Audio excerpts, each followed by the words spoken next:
Some comic books. We've got issue number 1974, The Phantom, The Bat in Berlin, Part 1. Amazing cover by Daniel Picciotto. We've got The Phantom, The Bat in Berlin, Part 2 in issue number 1975. A nice cover by Timo Wertz. And our final Phantom comic that we're going to be having a look at in this really, really great live stream series. We're live streaming all day long on Saturday the 15th of December.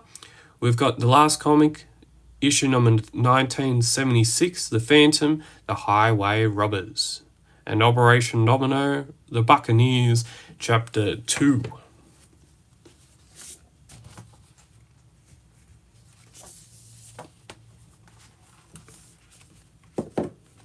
We've also got, in this first comic book, we've got Bad Blood in Bengala, Part 6.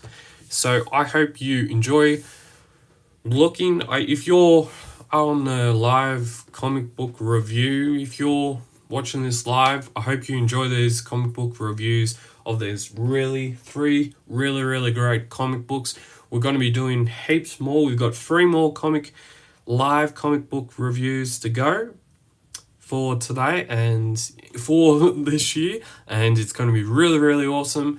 I think there's 3 or 4 more to go, so let's get into it. Let's go and let's have a look at some very great comic books and comic book stories. We've got the cover, as I said, is done by Daniel Picciotto, and the back cover is done by that Italian dude, Caracazzo. Yeah, that dude.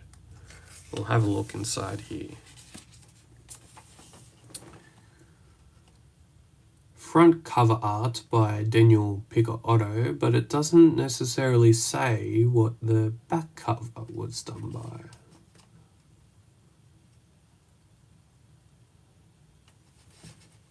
Ooh, okay. So, this story is done by Peter Anderson, and the art has been provided by Jonas Orden.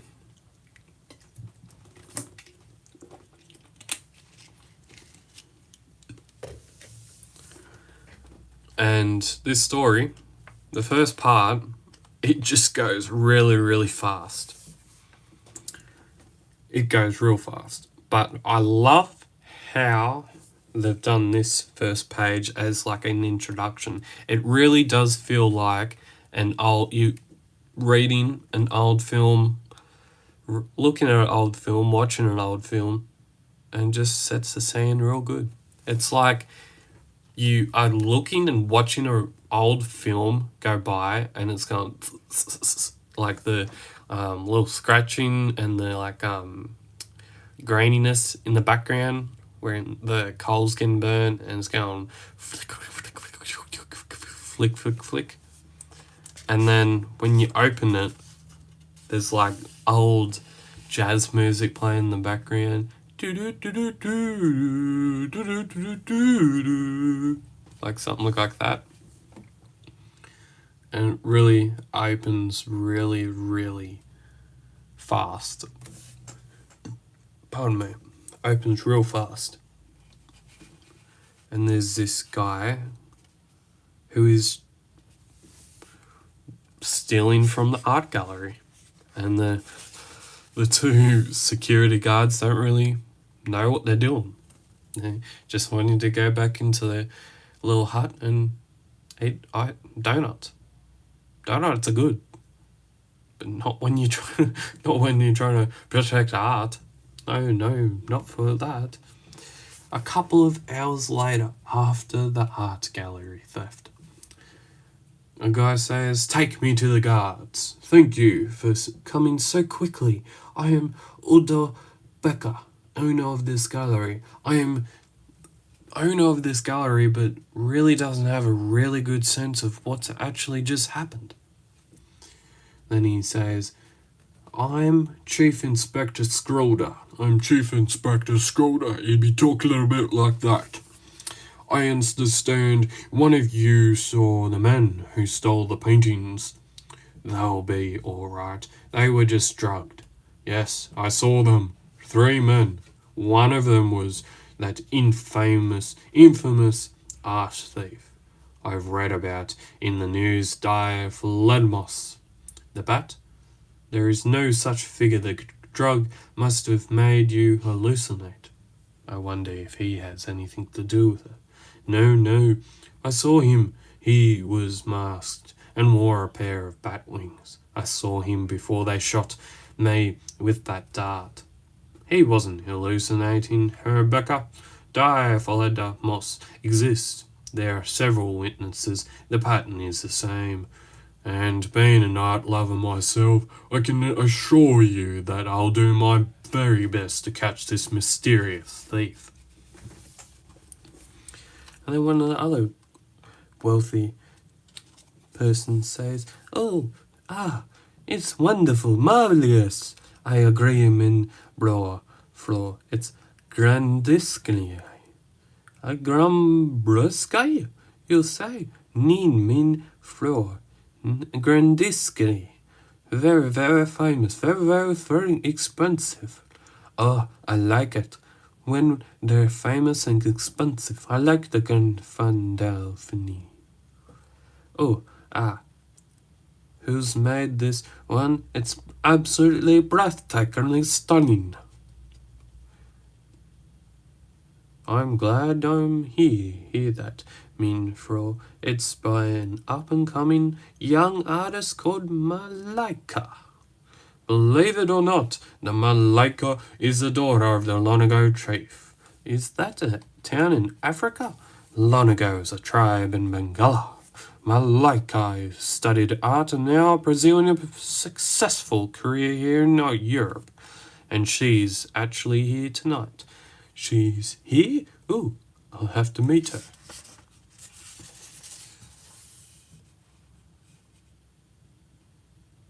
Excuse me one moment, mean Fro. Sniff. You can't protect the art from being stolen by Dire Flo's Moz if you're sleeping, can you? It's smelling salts. The investigation drills on. More people can't seem to protect their paintings. More paintings get stolen, and there is a film also happening. Look at this swing hammer. This is the weirdest thing I've ever seen. Come on, grab your camera. We must film this. Ring hammer. Why are you putting on that gas mask? Wait, you're not Shring Hammer. Where's my cinematographer? Tied up and really grabbed up and tied up and messed with. Who the hell are you? Wait, that's not a proper camera. Helmo, you're trying to gas us. That smell, it's, what's going on? Why is everybody falling too? Gone. The art is on a train and the diaphragm boss is going. The Phantom arrives. They think it is him who is stealing the artworks. He works diligently trying to solve this case. Whilst the police still don't know who did it, who is Die from members, and why he's still out and about. To be continued. There was a gun being pointed. And he says, to be continued. To be continued. Bad Blood in Bengala by Shane Foley. Part 6, The Golden Route. They go back to the Golden People. And they say, waka waka waka waka waka. As a haka haka haka haka haka. As a helicopter lands, he tries to go. And he tries to do. Soon in the Great Hall of Wisdom, they fight, they discuss politically and try to work out a peaceful deal on the events that just had happened. and of the visitors from the stars. It's all patent nonsense.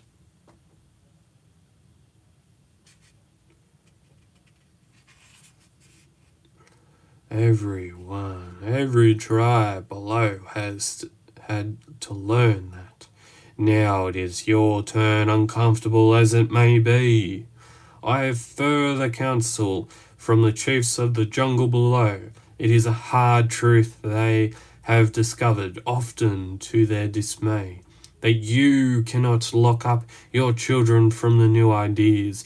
Your young will find a way to learn or to leave and rebel. If the world of their parents is truly best, as you believe, they must learn that for themselves and return to it of their own free will. Many people are scared to try new things. Why is that? Why do we always feel like we need to do the same thing over and over and over again? And if you keep doing that, it's not going to change anything. It's not going to change that, or that you're going to proceed and be more successful because someone went out and did something different. The only reason why people don't want to be different, don't want to be going to do those different things, is because they either feel that they're either not supported, they feel backlash if they actually go and do it, and if it doesn't work out for them, all the people back home will say, oh, he's a fella here. We got to stop that from another person to try and do that different thing. The only reason why a person doesn't go and do a new or different thing is because they're scared that it's not going to work out for themselves. If you're doing that, then you just go and stay in your lane and do the same old for the next 40 odd years, and your tribe or whoever else or yourself doesn't evolve. In this, especially with this story, in this time and age, when everything's evolving around yourself, especially in sports, when everything's evolving around yourselves and it's evolving so quickly, there has to be a time where you need to try a new thing and a different thing to succeed and evolve as a person. If you're not doing that, then you'll stay in the same lane for the next 50, 40, 60 years, 40, 50, 60 years, and you'll still be in that same lane 60 years down the track. I'm not sure why people always think that trying something different, trying something new, always doesn't work out for themselves. If you don't try that new thing, don't try that different thing, then you never know if it's either going to work or not. And that's the end of that story. That's all for now, folks, but join us back here soon for Hunter's Prey, The Secret of the Leopard Man. Another new story that will probably continue on after this, and new story mean new art from Shane Foley, so bring it on. Woohoo! Okay, so you want to be like the Colonel and subscribe to The Phantom for $218 per year. Subscribe online at phantomcomic.com.au. Only best Phantom comics. Get them a couple days before news agencies get them, and you're living life the high way. You're living life the greatest possibly can be. I have a feeling I know who did this back cover art, but the thing that really gets me is that they haven't even included, I thought they did, but they haven't included who did the back cover art for this comic book. They've just named Daniel Picciotto as the dude that did the front cover work. It just feels like when they've done this, they haven't thought about who, either they haven't thought or they haven't remembered themselves to do who did the back cover art. It really just reminds me of back in the late 1980s, they were doing all these special A type series books over 100 pages long. They would do a front cover, which was taken from a cover panel inside, and then on the back cover they would have some sort of Phantom Men type inspired cover image, but they never actually tell you who actually did the back cover. They just put it out there, they publish it, and they still don't know who it is. Most people will probably understand that maybe it's George Best, maybe it's who's the other guy? I'll probably end up thinking about it towards the end of this. So we got Bat of Berlin Part 2, issue number 1975. Very cool, sort of weird, but cool cover done by Timo Wertz. He is the cover artist that does a lot of the covers for Zaubersten Comics in Germany. He's a good cover artist. Some of them have been a little bit weird, but that's okay too. I guess that could be okay. We got Battle Berlin, Part 2. Opens the same way Part 1 opened. Like, it's a crackling of a film. You're watching a film and it's going...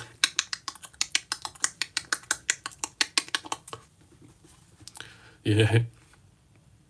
And then out of the open, a big koala comes out and absolutely eats them. I don't know why I just said a koala would come out. What, are you got bats? Koalas. Sometimes they're trees and they're bats.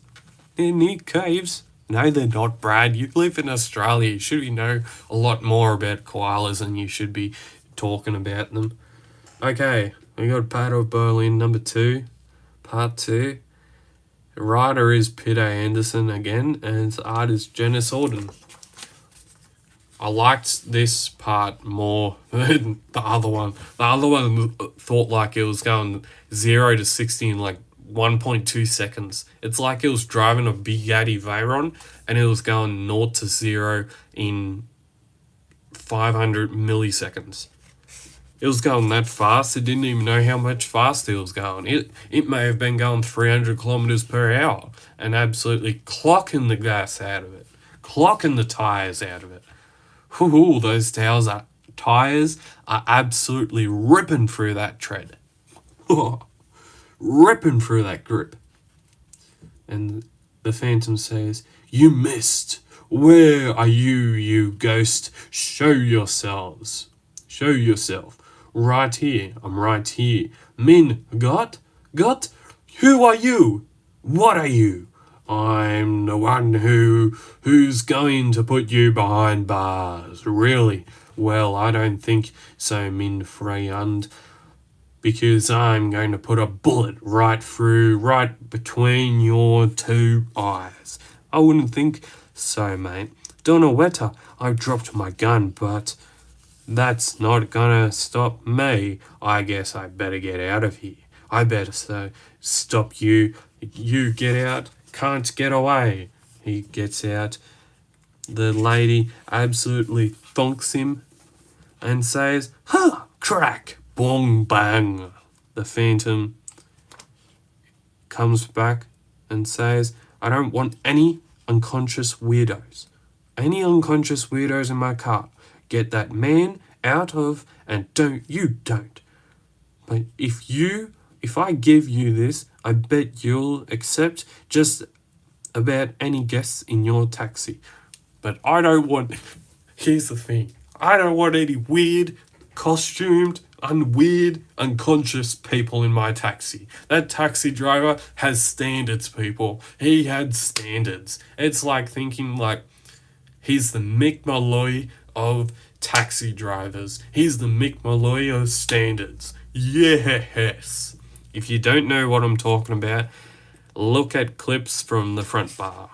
Mick Molloy is an absolute legend. And if you haven't watched the original greatest lawn bowling movie on the entire planet, you gotta watch Crackerjack. Because Crackerjack is great. The best, funniest, it's in the top 5 of the funniest Australian original movies ever made. It's great. But anyways, on another note, the Phantom is interrogating this dude in the middle of a taxi. And the taxi driver says, Dr. Strauss. I know Dr. Strauss. Do you? You do? Of course I do. He's a well-known inventor, chemist, and art collector. Often drive Strauss between his home and a decadent nightclub downtown. He seems to visit several nights a week. And then the Phantom says he wants to visit this Dr. Strauss. He goes and visits Dr. Strauss and the Dr. Strauss says, What's so funny, Doctor? He, this is funny, he. Gas, cough, cough. The Phantom starts to hallucinate. The Doctor is getting away, but thinks he is not a car driver. Strauss has a lot of friends. They're probably people who can help him get away. Look, there he is. Here he is. He's going. He's getting out of here. But he's not thinking about the Phantom. The Phantom is coming for him, like he normally does. Phantom enters. The magic show is about to begin. Worth millions of billions. The Phantom catches up with this Dr. Strauss. And he's about to end his reign of Strauss, his reign of art collecting. Elsewhere in Berlin, another art piece is taken. But is this guy Die Moss? It is. But it's not who you think it is. They think we've got the right person, but we haven't. He's wearing a face mask, a disguise, to say. And then we are revealed, the real perpetrator. There he is. And will we ever see this art thief come into the hands of justice? Maybe not. Maybe it's another story worth to be told. I think there is something here. They've caught the wrong guy, but the guy who is the art thief is still roaming these hallowed grounds of Earth today. Okay, we've got the Operation Domino, Lion's Heart, Chapter 1. This was done by Duncan Munro, Daniel Picciotto. Oh, the artist actually changes. God, that's why I couldn't... Oh, I didn't even notice that, but it is. He changes. Must have been because... Must have been a little bit busy. The Phantom, he's, well, in the amongst of all that's happening in World War II. That's all this story is about. I've read all of it.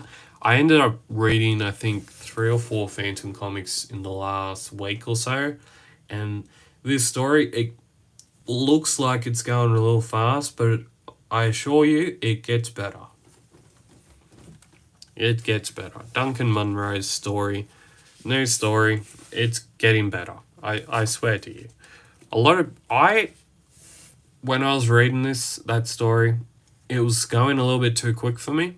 I thought the pacing was too fast, and I thought it needed to slow a little bit down. But anyways, a lot of other people have said that they enjoy the story. Obviously, yeah, the back cover and front cover is done by Timo Wertz.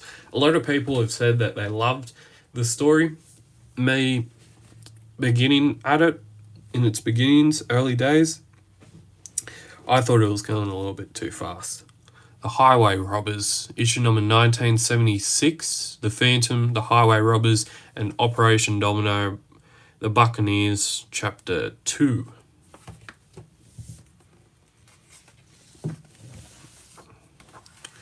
And the front cover art is done by Boris Kay, and the back cover, this time they've included who did the back cover, not like how they did in the 1980s. The back cover is done by Giancarlo Caracazzo. The story, however, was wrote by... we got a Have we got a name? Yes. The story was wrote by Clowes Rumurthy, the legendary Clowes Rumurthy, and the art was supplied by Janice Auden. This story was first published by Egmont Scandinavia, Phantomin 18 and 19 in 2020. We're probably getting to the part where Clowes Rumurthy starts to put up his writing pen, because he passed away a few years ago, and it's still very, very sad. Even to this day, it's very, very sad. So there's some people trying to rob the other people, and the Phantom's trying to save them. This guy is the guy that's organizing all these things. Wants to make sure that he's getting his rightful deal. He has the magistrate in his back pocket, and the Phantom is coming for him. He interrogates the magistrate because he's corrupted, and then the Phantom knows that the other guy's getting away, so he keeps going. And the other guy then finds another associate he knows that it's also corrupted. Phantom still is coming. Starts to put some more pressure onto his associate. And the Phantom ends up tailing him off. The other guy gets killed. And then the Phantom ends up saving another guy who was ending up going to get killed. This guy thinks he's going to get away from the Phantom, but he isn't. And this evil dude says, "Die," but the Phantom never dies and says, "Good try, just a little too slow." This guy says, "Did you know? That's right. And soon the whole world will know. Let him be." What? "Drop your weapons, otherwise the girl dies here and now. All right, release her." "Now, I will." So there's two people of them. And the guy says, "But not until I've killed you. The torch, here you are, you monster. Ah, well done, Hereta." And then he says, "You and your brother are safe now. The magistrate and his insane son will be held accountable for their crimes." It was a quick trial. Both were sentenced to death, and loan documents were dismissed as forged. I was able to resume my interrupted journey, and the day after the trial I left Bodmin to be reunited with my beloved Marian. And then we have Operation Domino, Chapter 2, The Buccaneers. It is written by Duncan Munro, artist by Daniel Picciotto, and edited by the one and only, the legend himself, Glenn Ford. I actually ended up meeting Glenn Ford for the first time. No, it wasn't the first time, it was the second time I've met him down at Supernova, the dinner. It's after Supernova. So the Phantom's helping some really British sailing people in the World War II. He's got his feet all over this. It's actually, the story first starts out, it's going so quick, you don't even actually know what's going to be happening. Yet, when it gets going later on, you're wondering, this was a great story. And it turns out to be that way. But the one thing that I feel like, especially just here, just a couple of pages just before, it feels like the artwork has changed. Feels like it's gone from Daniel Picciotto to someone else. And it does. It goes to someone else. And you don't initially feel like it does. You don't realize it firstly. But then on another note, when you re-look at it, it completely changes before your eyes. Like, have a look at this. Have a look at this. Look at this. Here, this is Daniel Picciotto's art. And then, look at that. That looks, in my personal opinion, that looks more rushed than this. It's been a big, massive change. Big, massive change. It doesn't even look like it's been finished. Sort of looks like how there's another artist that worked on the Phantom, worked on Sir Falcon. But yeah, that's the Phantom, the Highway Robbers, and Operation Domino Buccaneers Chapter 2. And if you enjoyed these, if you've been enjoying these live comic book reviews, or you're watching this on the replay and you're enjoying this replay video of some really, really cool comic book reviews of these comic books, these reviews of these comic books, as always, you can subscribe, share this amongst your friends, amongst your relatives, people who like the Phantom as much as I do. And as always, keep Phantom caving. There will be a lot more of these comic book reviews coming to you today, because we're doing live comic book reviews all day long on the 15th of December. And as always, keep Phantom caving, stay safe, and you will see me next time on the channel. Bye!